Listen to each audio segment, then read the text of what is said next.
Road భద్రత పడ్డతో ఆనందంగా జీవితం. మనం ఇప్పుడు ఈరోజు ఈ వీడియోలో లేపాక్షిలో ఉన్న వీరభద్రస్వామి ఆలయాన్ని అయితే మనం చూడబోతున్నాం. ఇప్పుడైతే మనం కోడికొండ నుంచి 16 కిలోమీటర్లు అయితే ప్రయాణం చేయాలి లేపాక్షి చేరుకోవడానికి. ఇప్పుడు అనంతపురం బెంగళూరు హైవే దగ్గర కోడికొండ నుంచి 16 కిలోమీటర్లు అయితే ప్రయాణం చేయాలి. అదే అనంతపురం నుంచి అయితే 127 కిలోమీటర్లు, బెంగళూరు నుంచి 128 కిలోమీటర్లు,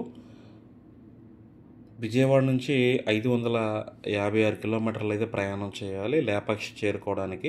పుట్టపర్తి నుంచి 66 కిలోమీటర్ల దూరం అయితే ఉంటుంది. కర్ణాటక బోర్డర్ లేపాక్షి కేవలం 5 కిలోమీటర్ల దూరం మాత్రమే ఉంటుంది ఒక ప్రాంతం నుంచి. ఇప్పుడు మనమైతే వీరభద్రస్వామి ఆలయాన్ని అయితే మనం ప్రధానమైన ఆలయం ఇది. ఇప్పటికి కూడా పూజలు అందుకోవడం అయితే జరుగుతుంది. ఈ ఆలయాన్ని 16వ శతాబ్దంలో నిర్మించడం అయితే జరిగింది. ఈ ఆలయానికి చాలా అంటే చాలా పెద్ద చరిత్ర కూడా. మనకి ఆలయానికి బయట ప్రాంతం, మనకి ఆలయం ముందే గ్రామం అయితే ఉంటుంది. గతంలో ఈ ఆలయం అయితే 7 ప్రాకారాలతో ఉండేది. ప్రస్తుతానికి తెలిసిందే కదా, ఆక్రమణలకు గురయ్యి 3 ప్రాకారాలు మాత్రమే మిగిలినాయి. ఇదంతా కూడా యునెస్కో తాత్కాలిక వారసత్వ సంపదగా, అంటే యునెస్కో వారసత్వ సంపద లిస్టులో అయితే తాత్కాలికంగా అయితే చోటునైతే ఈ ఆలయం, అదేవిధంగా ఇక్కడ లేపాక్షికి సంబంధించిన చూడదగ్గ ప్రాంతాలన్నీ కూడా దక్కించుకోవడం అయితే జరిగింది. ఇప్పుడు మనం లోపలికైతే వెళ్తున్నాం. ఇక్కడ ప్రధాన ఆలయం ద్వారం, ఈ ప్రహరీ ద్వారం నుంచి ఆ ఆలయం ద్వారానికి ఎదురుగా అయితే ఉండదు, కొంచెం పక్కకు ఉంటుంది. దానికి కారణం ఏంటంటే, స్వామివారు వీరభద్ర స్వామివారు ఉగ్రరూపంగా ఉంటారు కాబట్టి ఆయన చూపు నేరుగా గ్రామం మీద పడకూడదని కొంచెం పక్కగా అయితే ద్వారాన్ని అయితే నిర్మించడం అయితే జరిగింది.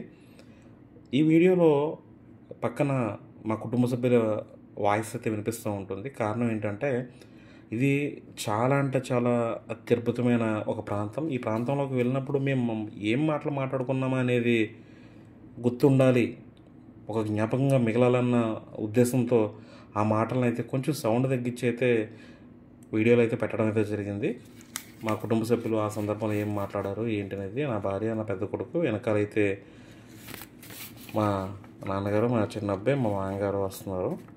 మొత్తం మేమైతే ఈ ఆలయం చూడటాకైతే వెళ్ళడం అయితే జరిగింది. అనంతపురం నుంచి బయలుదేరి ఇక్కడికి అనంతపురం నుంచి 2 గంటల్లో అయితే మనం చేరుకోవచ్చు హైవేలో. మనం వచ్చే దారిలోనే పెనుగొండ దగ్గరలో మనకి కియా కార్ కంపెనీ కూడా కనిపిస్తుంది.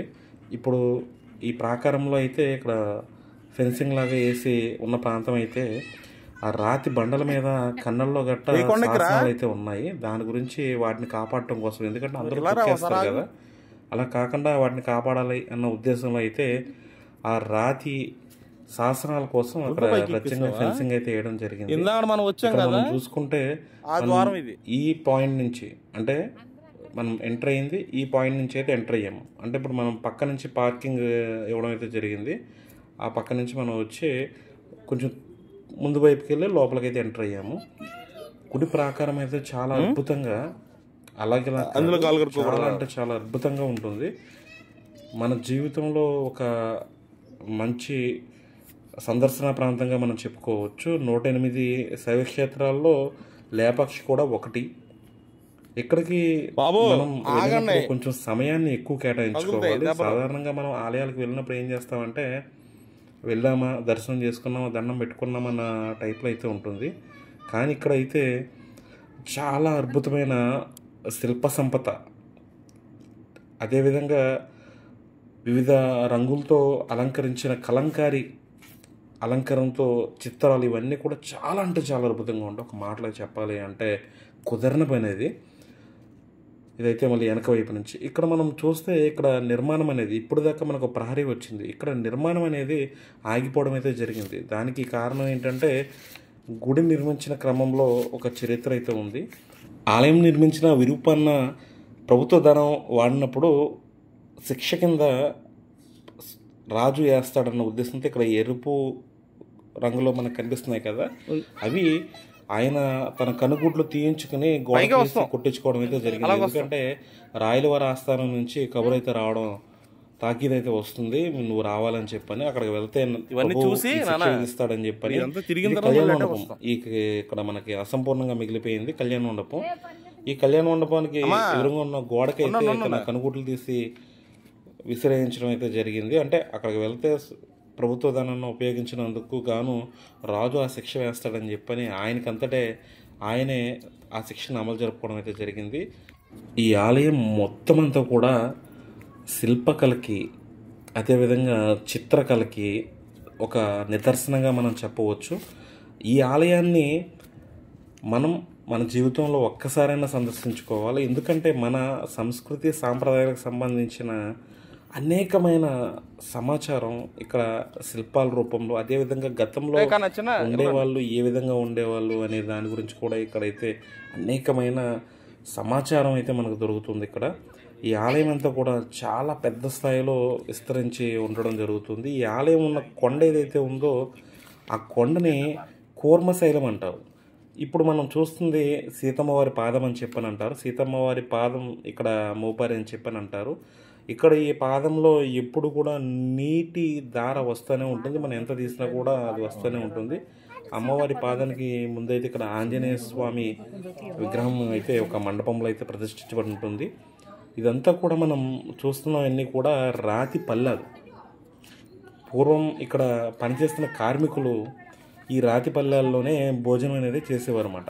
ఇవి ఇక్కడ కొన్ని పల్లాలు ఉన్నాయి. అదేవిధంగా ఇంకో ప్రాంతంలో భోజనశాల ఉంది, అక్కడ ఇంకొన్ని పల్లాలు అయితే ఉన్నాయి. ఇవన్నీ రాతి పల్లాలు అన్నమాట. మనకి ఇప్పుడు కూడా కొన్ని గుళ్ళల్లో మనకి రాతి పైన భోజనం చేస్తారు మొక్కుకొని, కానీ ఇక్కడ పనిచేసే వాళ్ళు ఈ రకంగా రాతి పల్లాల్లో అయితే భోజనం అయితే చేసేవారు. ఇవన్నీ కూడా చాలా అంటే అన్నం ఇవన్నీ నిల్వ చేయడానికి కొన్ని కుండల్లాగా ఆ టైప్లో అన్నీ కూడా రాతి వాటినే గతంలో కొన్ని సందర్భాల్లో అయితే వాడేవారు. ఇక్కడైతే మనకి రాతి పల్లాలను అయితే స్పష్టంగా చూడవచ్చు. ఇక్కడ మనం రాతి అంటే ఇగో చూసారు, ఇది తిరగలమాట.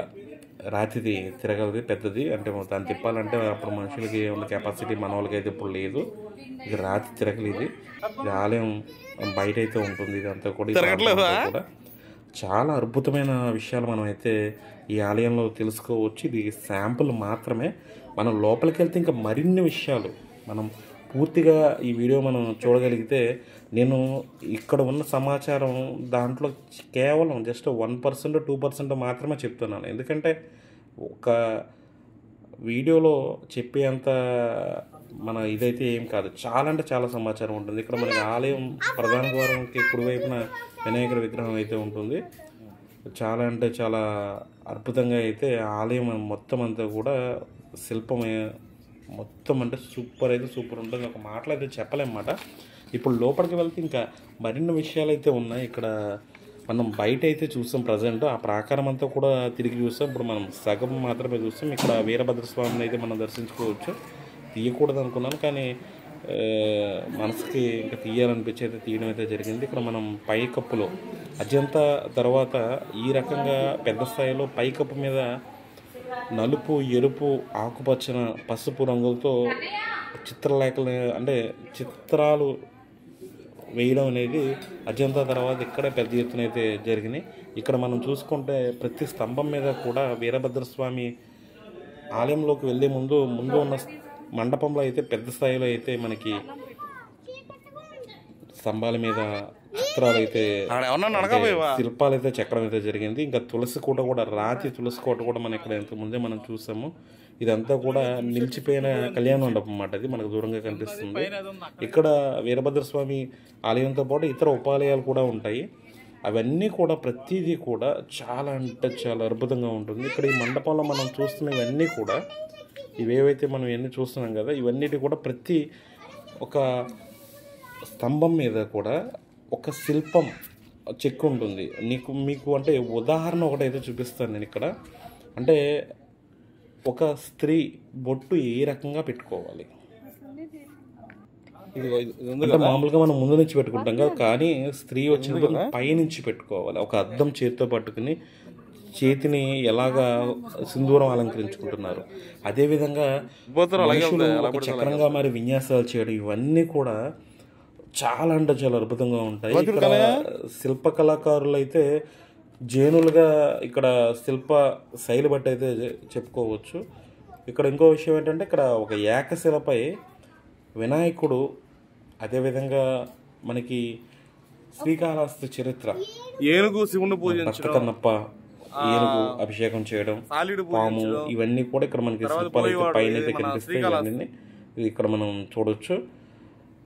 ఇది మనకి చూసుకుంటే కొంచెం ముందుకు వస్తే అది కనిపించేదంతా కూడా ఇక్కడ మా అబ్బాయి అయితే డైరెక్షన్ ఇస్తున్నాడు, అదిగో నాన్న ఇదిగో నాన్న. ఇది భోజనశాల, అందులోనే కొన్ని రాతి పల్లాలు ఉన్నాయి. దానికి ఎదురుగుండా ఇక్కడ ఒక పాము పడగలో శివలింగం అయితే ఉంటుంది. వాస్తవానికి శివలింగం పాము పడగలు ప్రదర్శించారు, కానీ పాము పడగ ఏదైతే ఉందో దీన్ని కేవలం ఇక్కడ ఒక అద్భుతం ఏంటంటే చెక్కడానికి చాలా మంది చాలా రోజులు పట్టింది అనుకుంటారు, కానీ ఇక్కడికి వచ్చిన తర్వాత ఇక్కడ పనిచేసే శిల్పులు ఎవరైతే ఉన్నారో వచ్చి అమ్మ అన్నం అయింది అంటే కొంచెం సమయం ఆగండి అమ్మ అని చెప్పానంటే ఆవిడ అన్నం ఉడికి వార్చి వచ్చే లోపల చాలా ఆశ్చర్యంగా అయితే ఇక్కడ శిల్పులు అయితే చెక్కేశారు ఇది అని చెప్పని ఇక్కడ స్థానికులు కావచ్చు, ఇక్కడ ఉన్న వాళ్ళ గైడ్లు అంతా కూడా చెప్తూ ఉంటారు. ఇటువంటి మనం ఆలయాలకు వచ్చినప్పుడు మనం గైడ్ని అయితే పెట్టుకోవాలి. మనం చూస్తున్న వాళ్ళంతా కూడా రష్యా నుంచి అయితే ఇక్కడికి రావడం అయితే జరిగింది. పెద్ద స్థాయిలో విదేశాల నుంచి ముఖ్యంగా రష్యా వల్ల అయితే రావడం అయితే జరుగుతుంది. ఇక్కడ మనం వాళ్ళనైతే స్పష్టంగా అయితే చూడొచ్చు. ఆలయానికి ముందున్న మండపంలో మనం హ్యాంగింగ్ పిల్లర్ అయితే చూడొచ్చు. అంటే అది స్తంభం అయితే పూర్తిగా కిందకైతే ఆంచడం అయితే ఉండదు, అంటే టచ్ అవ్వదు, చాలా చిన్న గ్యాప్ అయితే ఉంటుందన్నమాట. ఆ గ్యాప్లో నుంచి మనం దారం యువతల నుంచి అవతలకి అయితే తీయొచ్చు. కానీ పెద్ద పెద్ద క్లాత్లు లాంటి అయితే మేమైతే అయితే హ్యాంగింగ్ పిల్లర్ ఏదైతే ఉందో గాలిలో వేలాడే స్తంభం అని చెప్పని అంటారు. ఈ స్తంభాన్ని అయితే మనం ఒక దారం లాంటి దాన్ని ఉపయోగించి అయితే తీయొచ్చు. మేమైతే ఒక చున్నీని అయితే ఉపయోగించాము, కానీ ఒక పక్కన కొంచెం డస్ట్ పట్టడం వల్ల మేము తీరైపోయాము. కానీ చాలామంది అయితే దీన్ని తీస్తారు. మా దగ్గర దారాలు లాంటి గట్ట లేకపోవడం వల్ల తీరేది. ఇది గాల్లో వేలాడుతూ ఉంటుంది. ఇది ఒక్క స్తంభం మాత్రమే ఈ రకంగా గాల్లో అయితే వేలాడటం అయితే జరుగుతుంది.